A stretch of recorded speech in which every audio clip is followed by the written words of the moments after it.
আসসালামু আলাইকুম রহমতুল্লাহ বারাকাতুহু। সুযোগ থাকলে একটু একটু সামনের দিকে আসে, শীতকালে তো অসুবিধা নাই মনে হয়। ভিতরে থেকে একটু জায়গা পান, সামনের দিকে পিছনে অনেক ভাইয়ের আছে, যদি একটু বেশি নড়াচড়া না, আস্তে ধীরে ভিতরে। আলহামদুলিল্লাহ الحمد لله نحمده ونستعينه ونستغفره ونؤمن به ونتوكل عليه ونعوذ بالله من شرور أنفسنا ومن سيئات أعمالنا من يهده الله فلا مضل له ومن يضلل فلا هادي له ونشهد أن لا إله إلا الله وحده لا شريك له ونشهد أن محمدا عبده ورسوله اللهم صل على سيدنا محمد وعلى آله وأصحابه وبارك وسلم أما بعد فأعوذ بالله من الشيطان الرجيم بسم الله الرحمن الرحيم قل إن كنتم تحبون الله فاتبعوني يحببكم الله ويغفر لكم ذنوبكم والله غفور رحيم محترم দেশীয় ভাইরা, আজকে আমরা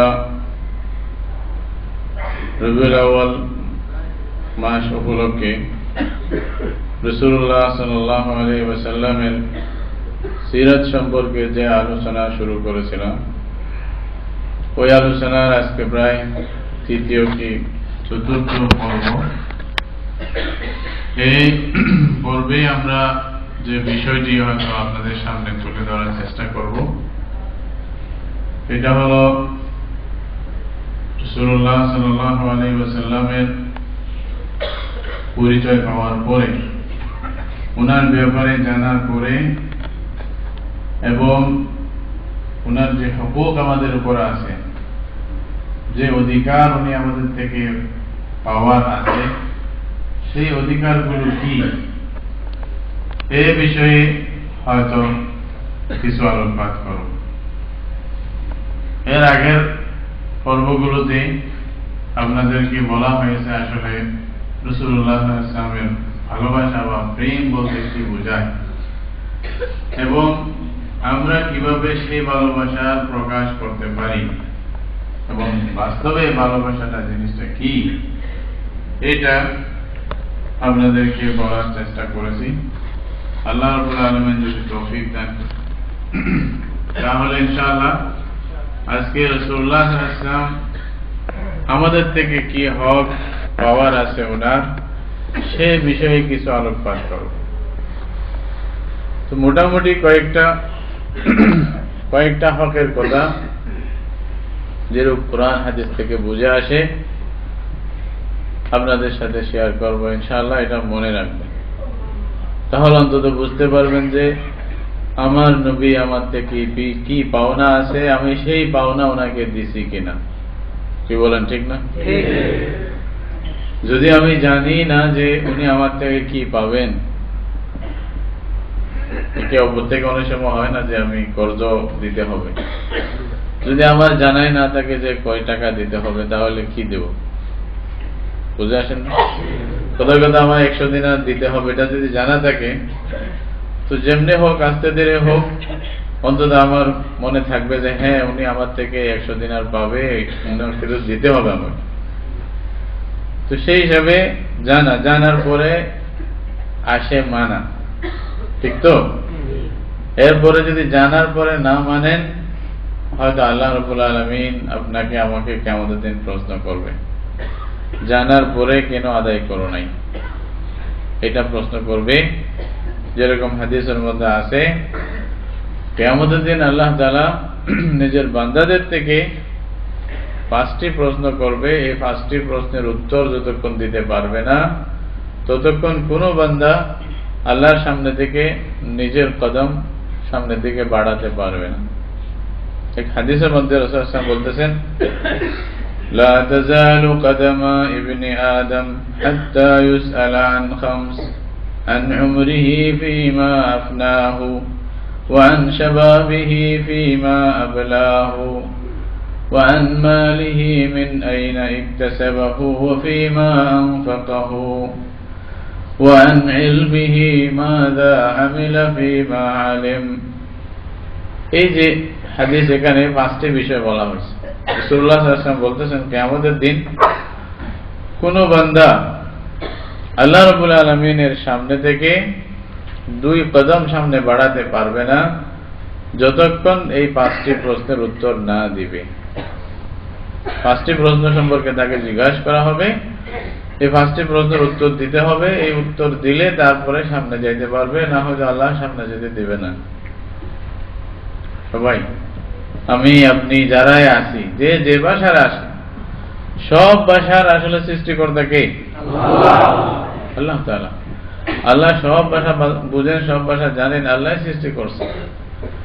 সুতরাং হাদিসের মধ্যে আছে, কিয়ামতের দিন যখন মানুষ আল্লাহর সামনে আসবে, তখন আল্লাহর সাথে কথা বলার জন্য কোনো অনুবাদকের দরকার হবে না। আপনি যে ভাষায় বলবেন, এরকম না যে ভাষা বুঝে আসতেছেন, একটা অনুবাদক নিয়ে আসো, অনুবাদ করে দাও, কি বলতেছে একটু বুঝাই দাও, এরকমের কোনো কি দরকার নাই, হবে না। আল্লাহ তো সব ভাষার সৃষ্টিকর্তা, আল্লাহ জানে। হাদিসের মধ্যে রাসূল সাল্লাল্লাহু আলাইহি ওয়াসাল্লাম বলতেছেন, লাইসা বাইনাহু ওয়া বাইনাহু তারজুমান, কোনো অনুবাদক থাকবে না, সরাসরি আল্লাহর সাথে কথা বলবে বান্দা।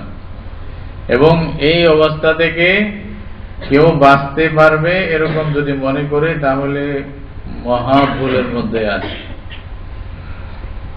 এরকম কেউ বাঁচতে পারবে না, সবাইকে সামনে আসতে হবে, দাঁড়াতে হবে। তখন কি হবে? আল্লাহ তাআলা এই 5টি বিষয় প্রশ্ন করবে। কি কি বিষয়? একটি বিষয় হলো কি, আন উমরিহি ফীমা আফনাহু, জীবন কোথায় ব্যয় করছে, এটা একটা প্রশ্ন হবে। আল্লাহ তাআলা মানুষকে জীবন দিয়েছে না, এটা কোথায় ব্যয় করছে, মানে আল্লাহ ইতাআতের মধ্যে, আল্লাহর আনুগত্যের মধ্যে জীবন গেছে, নাকি আল্লাহর নাফরমানের মধ্যে জীবন গেছে, এটা আল্লাহ জিজ্ঞাসা করবে। এরপরে আরেকটা প্রশ্ন হবে, মানুষ জীবনের বিশেষ একটা সময়, যেটা মোবাইল মনে হয় বন্ধ থাকা, আরেকটা বিষয় জীবনের একটা বিশেষ মুহূর্ত, এটাকে বলে যৌবন। যৌবনটা কোথায় ব্যয় করছে, এটাও আল্লাহ তাআলা প্রশ্ন করবে মানুষকে। ওইটা বিশেষ একটা প্রশ্ন, জীবন সম্পর্কে আরেক 2টা প্রশ্ন। তারপরে আরেকটা প্রশ্ন আল্লাহ তাআলা করবেন সম্পদ সম্পর্কে। আমাদেরকে, আপনাদেরকে, সবাইকে আল্লাহ কিছু না কিছু সম্পদ দিয়েছে না? কি বলেন? গরিবরা, মিসকিনরা, যারা অসহায়, তাদেরকেও কিছু না কিছু তো আছে, নাকি নাই? খায় তো, অন্তত খাই যায়, এটা সম্পদ না? যেমনি পাইছি আর কি। এই যে সম্পদ, জীবনে যা আমরা অর্জন করব, যা ব্যয় করব, এইগুলা সম্পর্কে আল্লাহ 2টা প্রশ্ন করবে। কি করবে? কোন পথে অর্জন করছো এবং কোন পথে ব্যয় করছো, হালাল ভাবে নাকি হারাম ভাবে, এটা আল্লাহ জিজ্ঞাসা করবে। 4টা হলো না? 5ম প্রশ্ন হবে ইলম সম্পর্কে। কি সম্পর্কে ভাই? মাযা আমিলা ফিমা আলিমা, সে যা জানতো সে মতে আমল করছে কিনা, এটা জিজ্ঞাসা করবে। তাহলে জিজ্ঞাসা না করার জন্য বা জিজ্ঞাসিত হওয়ার ভয়ে না জানাই ভালো, এটাই মনে করে নাকি? যে জানলেই তো জিজ্ঞাসা করবে। কি বলে, এটা উত্তম নাকি? একটা জাহেল অজ্ঞ থেকে যায়, তোরা দেখে বেঁচে গেলাম, হ্যাঁ দেখেন, তাও তো বাঁচা যাবে না। বাঁচা যাবে? কিছু না কিছু তো জানতেন নাকি? এতগুলি ওয়াজ শুনছেন, একদিনও কি শুনেন নাই যে নামাজ ফরজ বা হারাম মাধ্যমে মানে টাকা পয়সা অর্জন করা যাবে না? এগুলা শুনছেন তো না? কানে আসছে তো? আল্লাহ এক, এগুলা কানে আসছে না? রাসূল সাল্লাল্লাহু আলাইহি ওয়াসাল্লাম আল্লাহর নবী, সত্য নবী, এগুলো কানে আসছে, একবার শোনা গেছে, জানা হয়েছে, সেই মতো আমল করছো কিনা, যা জানতা এর মতো আমল করছো কিনা। এখন আপনাদেরকে যেটা জানাইতেছি আজকে দেখেন, আবার না বলে হুজুর কোন কোন বিপদে পড়ায় ফেলে দিলেন। বিপদ কেন? যদি মহাব্বত থাকে বিপদের কথা আছে নাকি? করতে চান না? রাসূলুল্লাহ সাল্লাল্লাহু আলাইহি ওয়াসাল্লাম কি আমাদের উপরে কি হক পাবেন এটাকে জানতে চান না? সবাই জানতে চান? কে কে জানতে চান না হাত ওঠান তো। কে কে কে কে জানতে চান না বললাম? বিপদ থেকে বাঁচার উদ্দেশ্যে আর কি, বুঝেন না? তো জানলে তো বিপদ। হ্যাঁ, সুবহানাল্লাহ, খায়ের ইনশাআল্লাহ। তাহলে আমরা সবাই জানতে চাই, ঠিক না? সবাই জানতে চাই তো না? আল্লাহ তাআলা আমাদের জানার তৌফিক দান করুক, তারপরে মানার তৌফিক দান করুক। আসলে প্রাণী তো সবাই, কিন্তু মানুষ এবং অন্য প্রাণীর মধ্যে আসল পার্থক্য কি? এই জ্ঞান। এটাই জ্ঞানের ভিত্তিতেই তো আল্লাহ তাআলা মানুষ এবং গায়ের মানুষের মধ্যে পার্থক্য করছেন। মানুষের আসল ফজিলত যেটা, ফেরেশতাদের উপরে যে ফজিলত আল্লাহ মানুষকে দিয়েছেন, তাই না? মানুষকে আল্লাহ মাটি দিয়ে বানাইছে, ফেরেশতাদেরকে কি দিয়া? নূর দিয়া। জিনকে কি দিয়া বানাইছে? সবার জানা আছে তো। কিন্তু এই তিন গ্রুপের মধ্যে আল্লাহ তাআলা মানুষকে শ্রেষ্ঠত্ব দান করছেন। মানুষ হলে তাহলে কি এটা নিজের কাছে লজ্জার ব্যাপার নাকি? বলেন তো, আপনারা সবাই বলেন তো। মানুষ হওয়াটা গর্বের বিষয় না? সর্বপ্রথম মানুষ কে? আদম আলাইহিস। আদম আলাইহিস সালামকে আল্লাহ তাআলা যখন সৃষ্টি করলেন, তখন ফেরেশতারা বললো যে এরা ঝগড়া করবে দুনিয়াতে গিয়া, হ্যাঁ, একে অপরকে মারামারি করবে, রক্তারক্তি করবে। করতেছে কিনা? হ্যাঁ, বলছে যে এগুলা যদি করে তার চেয়ে এদের কি দরকার আছে? ফেরেশতারা বলে নাহনু নুসাব্বিহু বিহামদিকা ওয়া নুকদ্দিসু লাক। আল্লাহ, আমরা তো আপনার তাসবিহ পড়তেছি, আপনার গুণগান বলতেছি, এরা গিয়া মারামারি করবে, ঝগড়া করবে, এদেরকে কেন বানাইতেছেন? কি দরকার ছিল?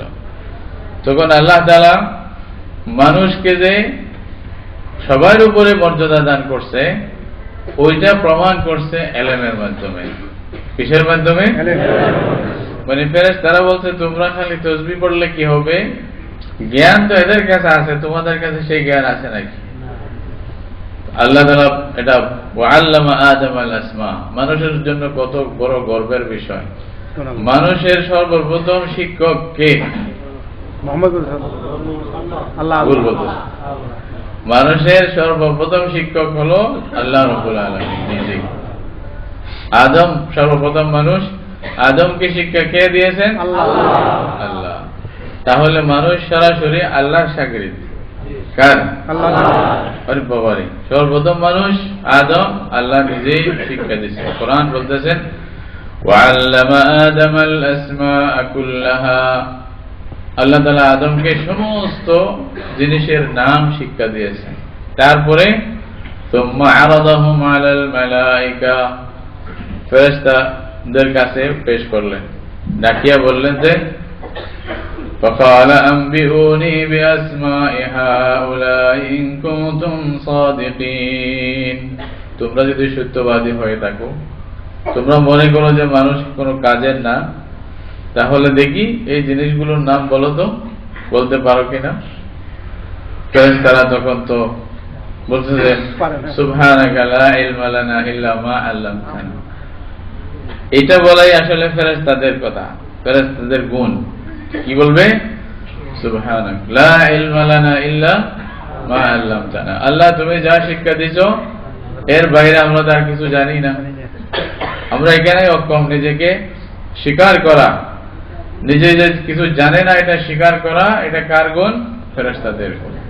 এজন্য মানুষের মধ্যে যে সমস্ত মানুষ মানবীয় গুণের মধ্যে উত্তীর্ণ হয়ে ফেরেশতা পর্যন্ত পৌঁছে যেতে পারে, ফেরেশতাদের গুণে গুণান্বিত হয়ে যেতে পারে, তারাও তাদের কথার মধ্যে এগুলো পাওয়া যায়, লা ইলমা লানা ইল্লা মা আল্লামতানা। আল্লাহ, তুমি যা দিছো এই ছাড়া আমরা আর কিছু জানি না। তারপরে আল্লাহ তাআলা আদমকে বলছে আদমকে বলছে যে আদম বলো এই সমস্ত জিনিসের নাম বলো। আল্লাহর হুকুমে আদম আলাইহিস সালাম, এটা শাগিরদ কার? আল্লাহ। সাথে সাথে বলে দিয়েছে, যা কিছু শিখাইছে সব ফট ফট ফট ফট করে বলছে এটার নাম এটা, এটার নাম এটা, এটা বাস। পরীক্ষায় পাস হয়ে গেছে না? এইখানে আদমকে আল্লাহ যে বললেন তোমাদের উপরও আদমের ফজিলত, আদমের শ্রেষ্ঠত্ব আছে। এই যে বললেন এটা কিসের ভিত্তিতে? এলম, জ্ঞানের ভিত্তিতে। আল্লাহ, মানুষ তাহলে মানুষকে প্রথম ফজিলত যেটা হয়েছিল এটাও কিসের ভিত্তিতে ভাই? জ্ঞানের ভিত্তিতে। জ্ঞানের কারণে মানুষকে আল্লাহ ফেরেশতাদের উপরও পর্যন্ত কি দিয়েছেন? ফজিলত দিয়েছেন। তারপরে এখন বলছেন যে আল্লাহ তাআলা এটা প্রমাণ করার পরে সবাই আদমকে সম্মান করো। এটা সম্মানের নিয়ম ছিল সিজদা করা। তখন বলছে যে আদমের কাছে সিজদা করে, এটা আল্লাহর অর্ডার ছিল, তাই না? তো সুতরাং তখন সিজদার যে নিয়ম ছিল সেভাবে সবাই সিজদা করছে, শয়তান ছাড়া। কে ছাড়া? শয়তান তো করবে না। আল্লাহ তো আগে থেকে জানা ছিল কি হবে, তখন তাকে আল্লাহ তাআলা দরবার থেকে বের করে দিয়েছে। তো উদ্দেশ্য ছিল আমার এটা বলা যে জ্ঞান এটা তো আমাদের সবচেয়ে বড় গর্বের বিষয়। যত জানতে পারি ততই কি ভালো। আমি যদি জানতে না পারি তাহলে কোথায় থাকবো? অন্ধকারে থাকবো, ঠিক না? আমার কাছে সব বরাবর হয়ে যাবে। যদি জানা থাকে তাহলে আমাকে কেউ ধোঁকা দিতে পারবে না। এই জন্য ইসলামের সর্বপ্রথম অর্ডার, সর্বপ্রথম আদেশ আল্লাহর পক্ষ থেকে যেটা আসছে ওটা হলো ইকরা। প্রথম শব্দ কি? গতবার বলছিলাম তো না? হ্যাঁ, ভুলে গেছেন না? মনে আছে? রাসূলুল্লাহ সাল্লাল্লাহু আলাইহি ওয়াসাল্লামের কাছে মানে আসিয়া সর্বপ্রথম গাড়ে হেরার মধ্যে, মানে হেরা গুহার মধ্যে গিয়া ওই যে ইয়াদ আর কি যে বলে নূরে ফেরেশতা আসিয়া কি বললো? ইকরা, পড়ো পড়ো। কিন্তু রাসূলুল্লাহ আমার পড়া জানা নাই, তখন আল্লাহ পড়াই দিছে, ঠিক না? তাহলে ইসলামের সর্বপ্রথম আদেশ, এমনকি ঈমান, ইসলাম, আরো যতগুলি নামাজ, এগুলোরও একেবারে শুরুর শব্দ যেটা, ইসলাম শুরু হচ্ছে যে শব্দ দিয়া, এটা হলো কি? ইকরা। শব্দটা কি ভাই? পড়ো। পড়ার মাধ্যমে জ্ঞান হয় না? জ্ঞান অর্জন হয় পড়াপড়ির মাধ্যমে, লেখার মাধ্যমে। ওই 5 আয়াত যেটা সর্বপ্রথম কোরআন হিসাবে আল্লাহর পক্ষ থেকে আসছে, সর্বপ্রথম যেটা কোরআনের 5 আয়াত নাযিল হয়েছে, ওইটাতে সবচেয়ে বেশি দ্বীনি লেখাপড়ার কথাই বলা হয়েছে, এটা না? কি বলছেন? ইকরা বিসমি রাব্বিকাল্লাযী খালাক খালাকাল ইনসানা মিন আলাক ইকরা ওয়া রাব্বুকাল আকরাম আল্লাযী আল্লামা বিল কলম আল্লামাল ইনসানা মা লাম ইয়ালাম।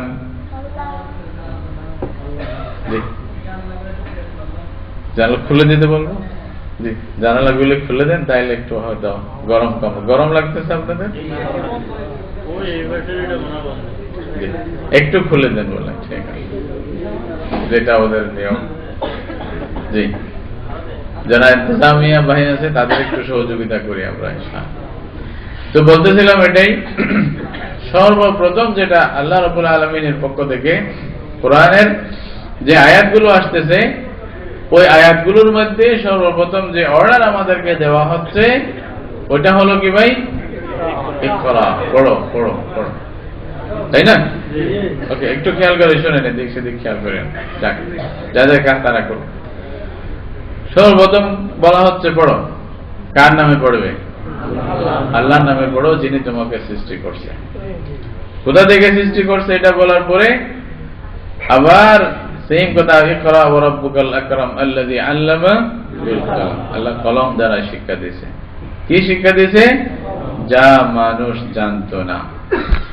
কলমের দ্বারা লেখে, ইকরা পড়া। তো পড়া লেখা এর মাধ্যমে মানুষের অজানা বিষয় আল্লাহ তাআলা মানুষকে কি করছেন? জানাই দিয়েছেন। আসলে কোরআন আসার আগে তো আমরা কিছুই জানতাম না কি হচ্ছে, আমরা কারা এটাও জানি না। আমাদের পরিচয় আমাদেরকে কে দিয়েছে? আল্লাহ কোরআনের মাধ্যমে দিয়েছে। আল কোরআন থেকে আপনি জিজ্ঞাসা করেন, আপনার প্রত্যেকটি প্রশ্নের উত্তর ও দিয়ে দেবে। মানুষ কি, মানুষ কোথা থেকে আসছে, কেন আসছে, কোথায় যাবে, কি করবে, মানুষের সাথে কি হবে, মানুষকে কে সৃষ্টি করছে, কিভাবে করছে, পুরা ইতিহাস মানুষের কোরআন একটা একটা করে বলবে যদি আপনি জিজ্ঞাসা করেন। জিজ্ঞাসা করতে জানেন? কোরআন থেকে জিজ্ঞাসা করতে পারবেন? কে কে পারবেন? দুইজন খালি? সবার সাহস নাই নাকি? কোরআন থেকে জিজ্ঞাসা করার সাহস নাই? বুঝতেছেন না? কোরআন যদি পড়েন, বুঝেন, জানার চেষ্টা করেন, তাহলে এটাই হলো কোরআন থেকে জিজ্ঞাসা করা। একটা একটা জিজ্ঞাসা করবেন ও প্রত্যেকটার উত্তর কোরআনের কোন না কোন আয়াতে আপনি পাবেন। হ্যাঁ, একটা মহিলা ছিল, আমি লম্বা বলবো না, প্রসঙ্গত কথা আসছে, দুইটা বলে দিচ্ছি আর কি। এগুলো পরে আল্লাহ তৌফিক দিলে আপনাদের সাথে ইনশাআল্লাহ শেয়ার করবো পরে। দুইজন আমি পুরোপুরি বলতেছি না সব কথাগুলি, উদ্দেশ্য আরেকটা এই জন্যই। একটা মহিলা ছিল, আব্দুল্লাহ ইবনে মুবারক রাদিয়াল্লাহু তাআলা আনহুর জামানায় একটা মহিলা, উনি হজের সময় মৌসুমে পাইছেন। পাওয়ার পরে মহিলাকে জিজ্ঞাসা করছে, মনে হলো যে মহিলাটা হারিয়ে গেছে আপনজন থেকে। যখন জিজ্ঞাসা করছে আপনি আপনি মানে কোথায়, আপনি কোথা থেকে আসছেন, তো মহিলাটা আয়াত পড়ছে একটা, যেখানে ফিলিস্তিনের বা দিমাশকের নাম আছে, মুলকে শামের নাম আছে। তো উনি বুঝতে পারছেন হয়তো মহিলাটা মুলকে শামের মানে সিরিয়া থেকে আসছে।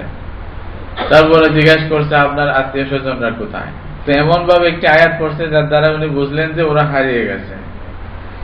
তারপরে উনি বললেন যে ঠিক আছে, আপনি যদি ইয়া করে, না হলে আমি আপনাকে পৌঁছাই দেবো, যেখানে আপনি মানে যাইতে চান সেখানে পৌঁছাই দেবো। ওর কাছে একটা উট ছিল।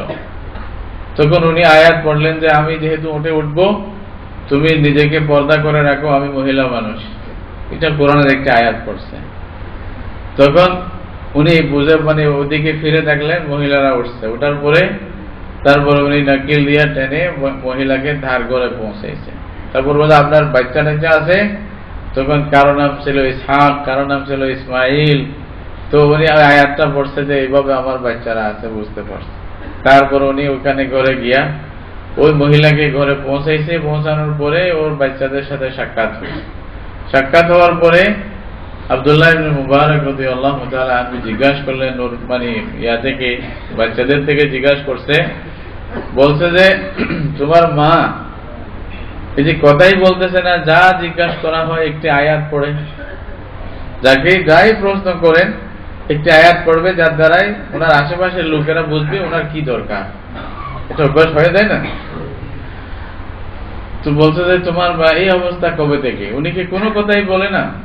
তখন ওরা বলল, দুই তিনজন বাচ্চা ছিল ওনার, বলছে যে আমার মা কোরআন ছাড়া কোনো শব্দই বলে না, যেটা শব্দ বলে ওটাই কোরআন। বলছে এটা কবে থেকে? বলছে আজ থেকে 30 বছর পূর্বে পর্যন্ত, 30 বছর পূর্ব থেকে এই পর্যন্ত উনি এইভাবেই জীবনযাপন করতেছে। যা দরকার হয় কোন না কোনো কোরআনের একটি আয়াত বলবে, ইশারা ইঙ্গিতে যেন বোঝা যায় ওনার কি দরকার। আল্লাহ কি জ্ঞান দিয়ে দিচ্ছে দেখুন। একটা মেয়ে, আমরা সবাই ফেল ওনার সামনে, ফেল না? কি বলেন, কি মেয়ে তাইলে এটা ছিল। তারপর উনি জিজ্ঞাসা করছে কেন এই ঘটনার পিছনে কোন রহস্য? তো বললেন যে কোরআনে আছে, আল্লাহ তাআলা বলছেন মা ইয়ালফিযু মিন কাওলিন ইল্লা লাদাইহি রাকীবুন আতীদ। কোরআন বলছে যে যে শব্দ তোমার মুখ থেকে বের করবে এই সব কিছু লেখা হবে, একটা শব্দ এখানে বাদ দেওয়া যাবে না। আল্লাহর কাছে সব কি থাকবে? লিপিবদ্ধ থাকবে। কাকে গালি দিয়েছেন, কাকে খারাপ বলছেন, কার ব্যাপারে গীবত করছেন, সব লেখা থাকবে। কোথায়? জীবনের ডায়েরিতে লেখা থাকবে। একটা তৈরি হচ্ছে না?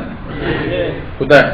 আল্লাহ নিজে বলছে না, ইকরা কিতাবাক কাফা বিনাফসিকাল ইয়াউমা আলাইকা হাসিবা। তুমি ইয়া পড়ো, তোমার কিতাব তুমি নিজে পড়ো। বললেন না আল্লাহ তাআলা, আমার কিতাব কি? আমলনামা।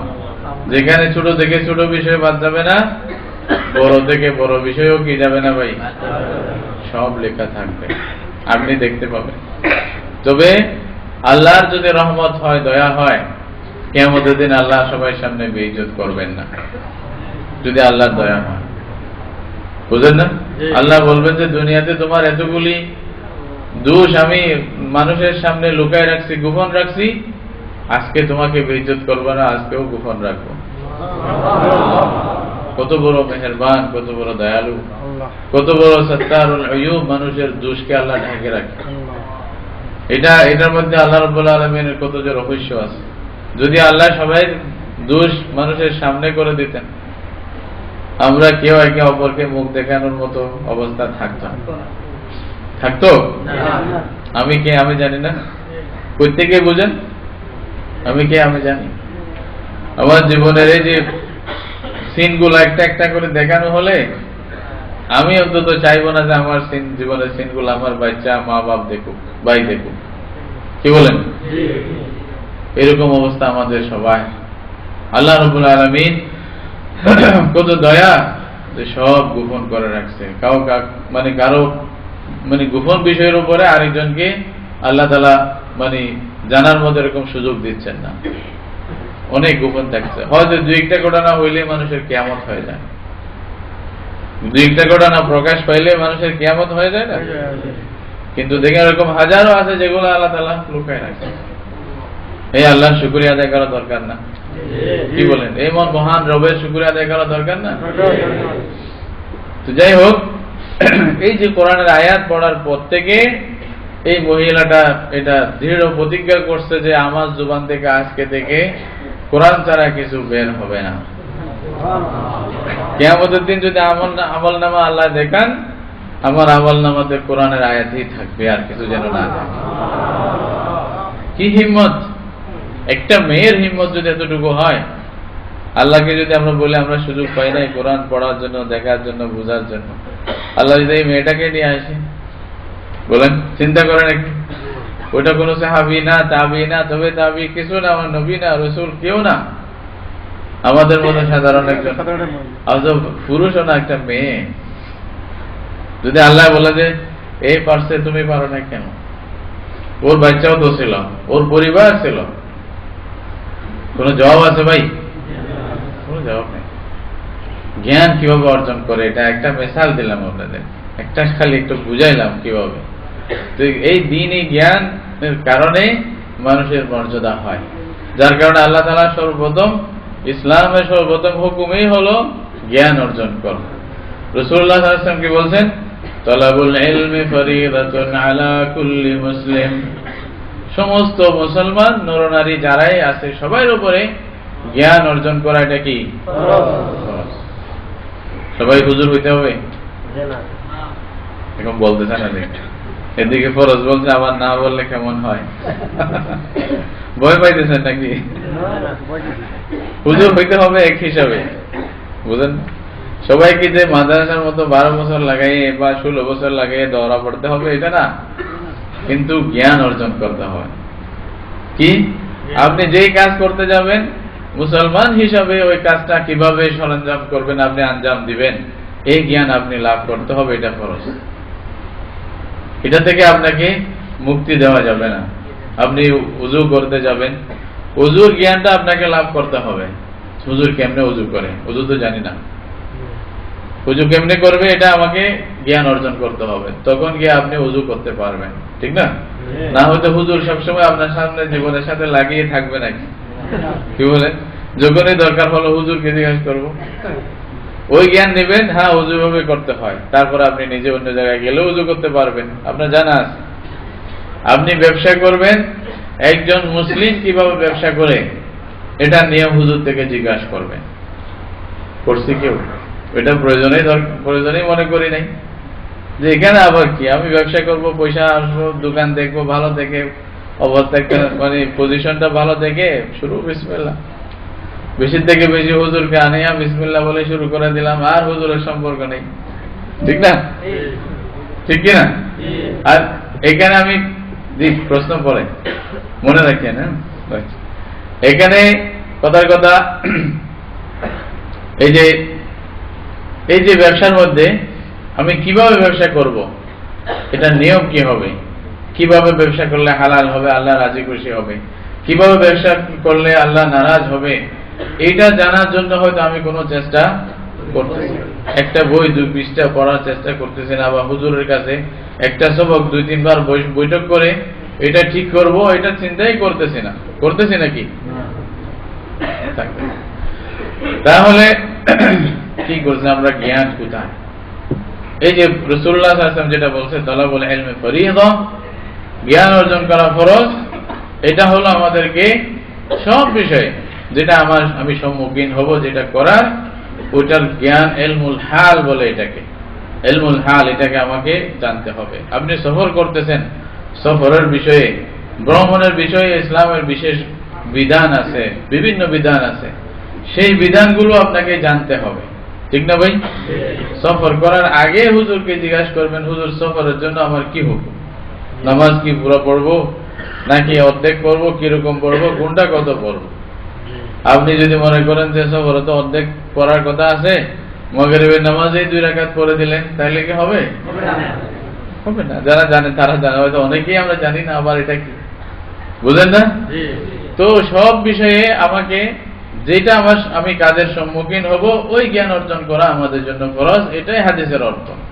আপনি বিয়ে করতে যাবেন, যদি বিয়ে করতে চান তাহলে এই বিবাহের মধ্যে ইসলামের নিয়ম কি, নারী মানে কিভাবে স্ত্রী নির্বাচনের কি ধারা ইসলামের মধ্যে কি আছে, কাকে আমি স্ত্রী নির্বাচন করব, এটার গুণাবলী কি হতে হবে, বৈশিষ্ট্যাবলী কি হতে হবে ইত্যাদি, কোন পরিবারের সাথে আমি সম্পর্ক করব, কাকে প্রাধান্য দিব, সবকিছু বলা আছে হাদিসের মধ্যে, সবকিছু বলা আছে।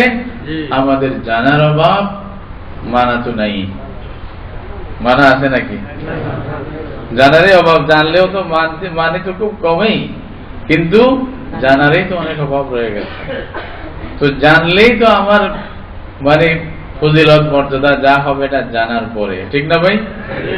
এরপরেও কি জানতে চাইবেন না? কি বলেন? এতক্ষণ বললাম এই জন্যই, আপনি জানলে আপনার কি নাই, ক্ষতি একদিন না একদিন তো মানার চেষ্টা করবেন, ঠিক না? একদিন না একদিন লাইট যদি থাকে আপনার হাতে, অন্ধকার একদিন না একদিন আপনার কাছ থেকে দূর হয়ে যাবে, কোনদিন ব্যবহার করবেন, তখন তো আর স্পষ্ট দেখা দিবে যে এটাই তো রাস্তা, দেখা দিবে না? আর যদি লাইটেই না থাকে আপনার জন্য সব অন্ধকার, কোন জায়গায় কে দোষ মারবেন কোনো খবরই থাকবে না, ঠিক না?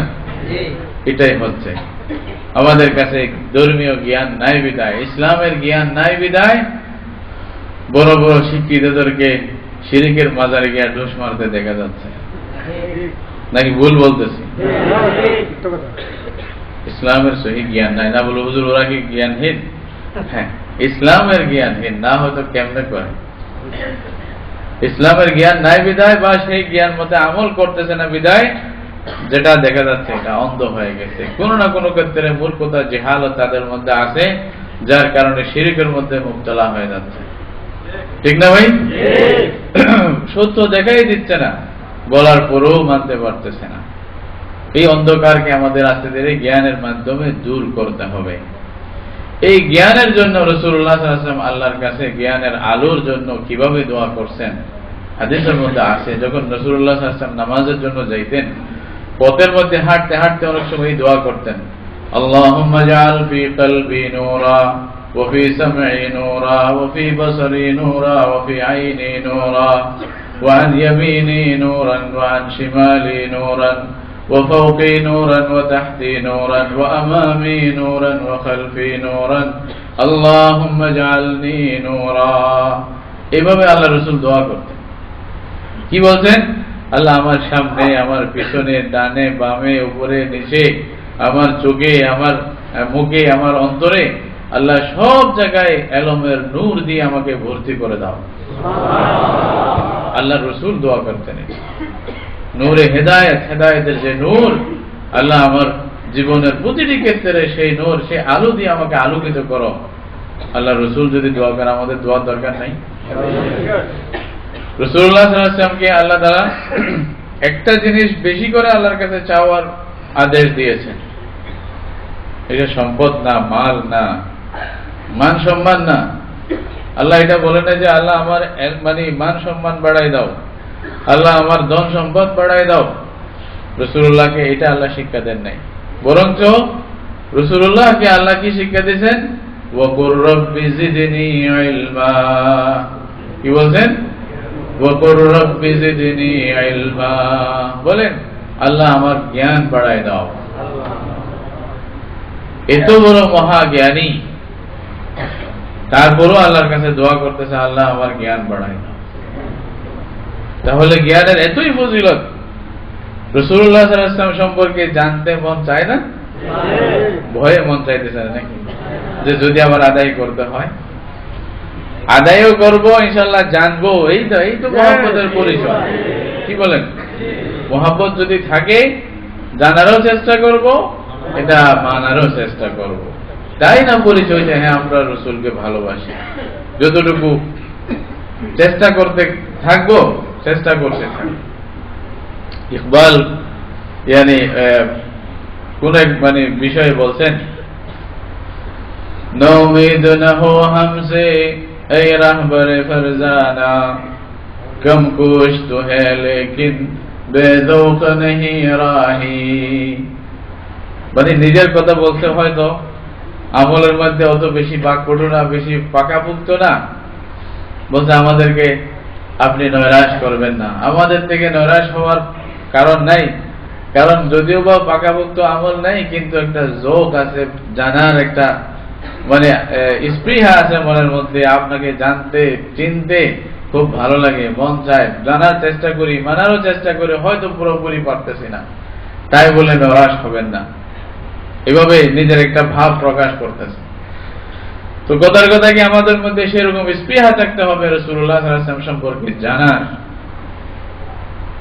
কি বলেন? এখন তৈরি হয়েছে আল্লাহ দিলে সবার কাছে? ভয় পাবেন না তো?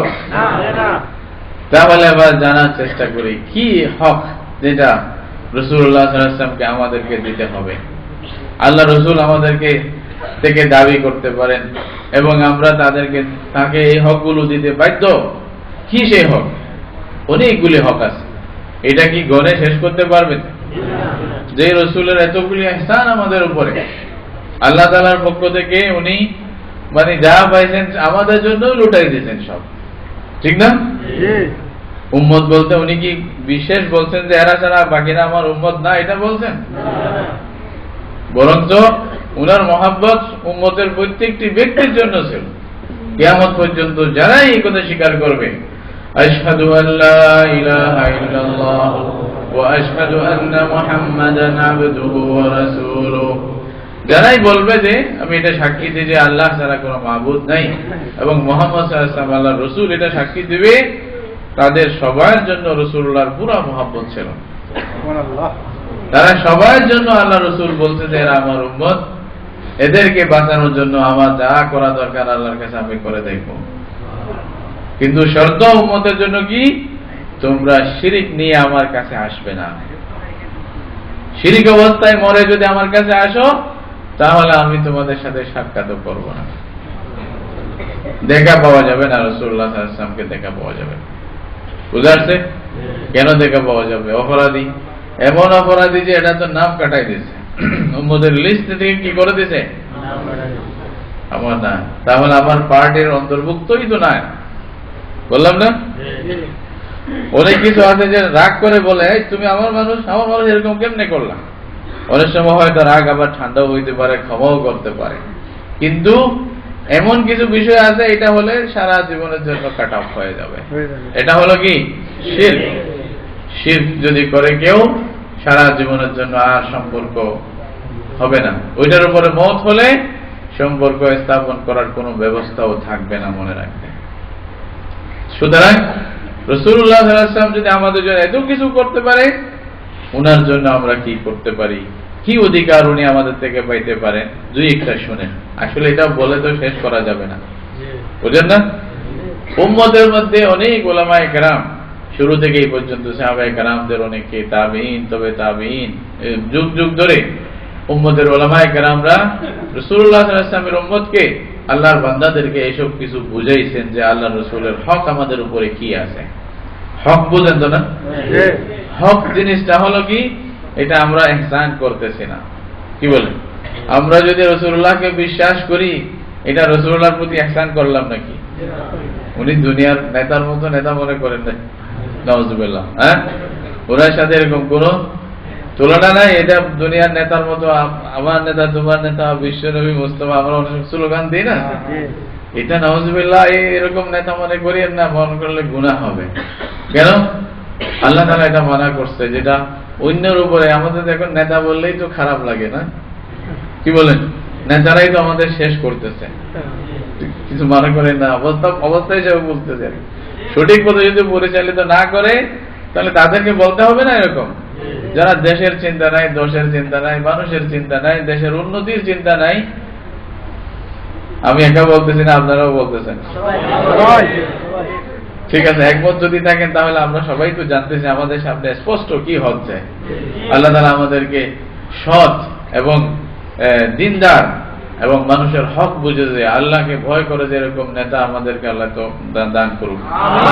সবাই দোয়া করি, দোয়ার কারণে, আন্তরিক দোয়ার কারণে আল্লাহ তাআলা হয়তো ফয়সালা চেঞ্জ করে দেবে। আসলে আসমান থেকে ফয়সালা হয়, আমার মিছিলে, আমার এই যে স্ট্রাইকে, আমার হরতালে, আমার অবরোধে কিছু হবে না, কিন্তু আসলে আল্লাহ যদি চেঞ্জ করে দেন সব চেঞ্জ হয়ে যাবে, ঠিক না? তো দোয়া করতে হবে না, চেষ্টা তো করতে হবে। চেষ্টা করার পরে দোয়া করবেন, আল্লাহ তাআলা চেঞ্জ করবে। আপনাদের মেহনতে আল্লাহ তাআলা হবে ইনশাআল্লাহ। দেখো, এটা অন্য কথা, অন্যদিকে চলে গেছে। তো রাসূলুল্লাহ সাল্লাল্লাহু আলাইহি ওয়াসাল্লাম যে ছিলেন উনি এরকম না, ওনার এরকম না যে ওনার উপরে ঈমান আনার কারণে আমরা ওনার উপরে ইহসান করলাম, না, বরঞ্চ ঈমান যে আনতে পারছি, আল্লাহ যে ঈমানের তৌফিক দিয়েছে, আমাকে মনে করতে হবে আমি ধন্য, ঠিক না? আল্লাহ তাআলা এটাই বলতেছেন, বলছে তোমরা মুসলমান হয়ে এটা মনে করো না যে তোমরা বড় ইহসান করে ফেলছো। লা তামুন্নু আলাইয়া ইসলামাকুম বালিল্লাহু ইয়ামুন্নু আলাইকুম আন হাদাকুম লিল ঈমান। তোমরা যে মুসলমান হইছো এটা মনে করো না তোমরা বড় কিছু একটা উপকার করে দিয়েছো ইসলামের জন্য, আল্লাহর জন্য, দ্বীনের জন্য, রাসূলের জন্য, বড় ইহসান করে ফেলছো রাসূলের উপরে। খবরদার, এটা মনে করিও না, বরঞ্চ আল্লাহ তোমাদের উপরে ইহসান করছে যে তোমাদেরকে ঈমানের তৌফিক দিয়েছে, তোমাকে গ্রহণ করছে আল্লাহ, এটা ইহসান মনে করো, আল্লাহর ইহসান। এটা কার ইহসান? আল্লাহর। আমাদের মতো বান্দার কোনো অভাব নাই আল্লাহ রাব্বুল আলামিনের, কিন্তু আল্লাহর মতো আল্লাহ দ্বীন এবং এই ইসলামের মতো দ্বীন, মুহাম্মদ রাসূলুল্লাহ সাল্লাল্লাহু আলাইহি ওয়াসাল্লামের মতো নবী যে কেউ পাওয়ার মতো সৌভাগ্য সবাই নাই, আছে নাকি? যাদেরকে আল্লাহ কবুল করবে তারাই পাবে, তারাই গ্রহণ করতে পারে। তাহলে ঈমান আনতে পারা এটা আমার বাহুবলের বিষয় কিছু না, আমি ইসলামের উপরে কিছু করি নাই, বরঞ্চ আল্লাহ যে আমাকে গ্রহণ করছে, আল্লাহ তৌফিক দিয়েছেন, আল্লাহর বড় ইহসান আমার উপরে, আমি ঈমান আনতে পারলাম। তাহলে রাসূলুল্লাহ সাল্লাল্লাহু আলাইহি ওয়াসাল্লামের হকগুলো আমরা যদি দিতে পারি এটা আমাদের সৌভাগ্য হবে, ঠিক না? নাকি রাসূলের উপরে ইহসান করলাম? রাসূল আমাদের মুহতাজ নাকি? আল্লাহ তো নাকি এমনিই দিচ্ছে, এমনিই দিয়ে দিয়েছে না সব। কোরআন পড়েন, দেখেন আল্লাহ তাআলা কি কি বলতেছেন। আল্লাহ নিজে বলছেন, ওয়ালা সাউফা ইউতিকা রাব্বুকা ফাতারদা। আল্লাহ আপনাকে এমন দেওয়া দিবে যে আপনি রাজি খুশি হয়ে যাবেন। আল্লাহ কারো মুহতাজ নাকি নবীকে দেওয়ার? কিন্তু আমাদেরকে বলতেছে কেন? আমরা যেন সওয়াব পাই। দেখেন কি আল্লাহর দয়া, দেখেন। একবার হাদিসের মধ্যে আছে রাসূল সাল্লাল্লাহু আলাইহি ওয়াসাল্লাম বলছেন যে রাসূল সাল্লাল্লাহু আলাইহি ওয়াসাল্লাম বসেছিলেন এক মজলিসে, এক গরীব লোক আসছে, আসিয়া বলতেছে আমার অবস্থা কাহিল, কিছু আমাদেরকে একটু যে সাহায্য করেন। তো ওদের অবস্থা দেখে রাসূল সাল্লাল্লাহু আলাইহি ওয়াসাল্লাম সবাইকে বলছে যে ভাই কে মানে এদের জন্য সাহায্য করবে, কে কে তৈয়ার আছে বলো দেখো। তখন রাসূল সাল্লাল্লাহু আলাইহি ওয়াসাল্লামের কাছে ওরা আসছে, আসার পরে সাহাবায়ে কেরামের সামনে যখন উনি বললেন, তো রাসূলুল্লাহ সাহাবীদেরকে বললেন যে তোমরা সুপারিশ করো আমার কাছে ওকে দেওয়ার জন্য। কথাটা কেমন হইল? তো ওরা বলছে ইয়া রাসূলুল্লাহ আপনি তো, আপনার কাছে আছে, আল্লাহ তাআলা সম্পদ দিয়েছেন, আপনার দেওয়ার ইচ্ছা তাহলে আপনি তো দিবেনই, তো আমরা বললে বা না বললে কি হবে? সাহাবায়ে কেরাম বসে আছে, রাসূলুল্লাহ বলছে এই মানুষটা কিছু চাইছে, ওকে কিছু দিব, দেওয়ার জন্য তোমরা সুপারিশ করো আমার কাছে যে আমি যেন ওকে দেই। এটা কি বললেন? প্রথমে বুঝে নাই। তারপরে রাসূলুল্লাহ সাল্লাল্লাহু আলাইহি ওয়াসাল্লাম বললেন যে দেখো ওকে কি দেওয়ার আছে আমার কাছে, যা আমি তো দিবই। তোমরা যদি আমাকে বলো ইয়া রাসূলুল্লাহ ওকে দেন, সাহায্য করেন, তাহলে আমি যে দিব এটার সওয়াব তোমরাও পাবে। আল্লাহু আকবার, কত বড় কথা! উম্মতকে কিভাবেই মানে লাভবান করবে এই চিন্তাই ছিল সবসময়। এই ছোট কয়েকটা বিষয়, এখানেও আল্লাহ রাসূল চাচ্ছে আমাদের লাভ, আমরা যেন ফায়দা হয়ে যায়। আল্লাহ তাআলা মুহতাজ নয় কোন বান্দাকে কিছু দেওয়ার জন্য, তাই না? আল্লাহ রাসূলকে দেওয়ার জন্য আমাদের মুহতাজ নয়, কিন্তু আল্লাহ আমাদেরকে সওয়াবের ভাগী করার জন্য বলছে তোমরা রাসূলের জন্য বলো। আল্লাহ বলছে আমি তো এমনিই দিব, তোমরা বলো যে আমাদের রাসূলকে আল্লাহ এটা দেন, তোমরা বলো, তাহলে কি হবে? তোমাদেরকেও আমি দেব। আল্লাহু আকবার। কি বলছেন? ইন্নাল্লাহা ওয়া মালাইকাতাহু ইউসাল্লুনা আলান নবী ইয়া আইয়ুহাল্লাযীনা আমানু সাল্লু আলাইহি ওয়া সাল্লিমু তাসলিমা। এই মানুষ, আল্লাহ তো রহম করেই, তোমরাও রাসূলের উপরে দরুদ পড়ো। এই দরুদ কি? আল্লাহর রহমত যেন রাসূলুল্লাহকে দেওয়া হয়, এই তো রাসূলুল্লাহ সাল্লাল্লাহু আলাইহি ওয়াসাল্লাম শিক্ষা দিয়েছেন কি? বলছে তোমরা বলো আল্লাহুম্মা সাল্লি আলা মুহাম্মাদিন ওয়া আলা আলি মুহাম্মাদ কামা সাল্লাইতা আলা ইব্রাহিম ওয়া আলা আলি ইব্রাহিম ইন্নাকা হামিদুম মাজিদ। আল্লাহুম্মা বারিক আলা মুহাম্মাদিন ওয়া আলা আলি মুহাম্মাদ কামা বারাকতা আলা ইব্রাহিম ওয়া আলা আলি ইব্রাহিম ইন্নাকা হামিদুম মাজিদ। কি বললাম এখানে? আল্লাহর কাছে চাইলাম, এই তো বললাম যে আল্লাহ মুহাম্মদ আমাদের নবীর উপরে তুমি দয়া করো, রহম করো, এই তো তোমার বরকত নাযিল করো। আল্লাহ ওনার জীবনে, ওনার পরিবারের মধ্যে বরকত দাও, ওনার আলো আয়ালের মধ্যে বরকত দাও। হ্যাঁ, এইটা আমরা যে আল্লাহকে বললাম, আল্লাহ তো আমরা না বললেও দিতেন না? আমি আর আপনি যদি বলি তাহলে ফায়দা রাসূলুল্লাহ না আমাদের? রাসূলুল্লাহর চেয়ে আমাদের ফায়দা আগে বেশি। কেন?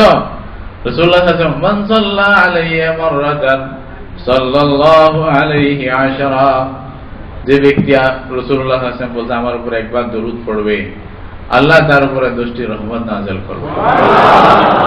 কার ফায়দা হইল? আমাদের। বলেন কার ফায়দা হইল? আল্লাহু আকবার।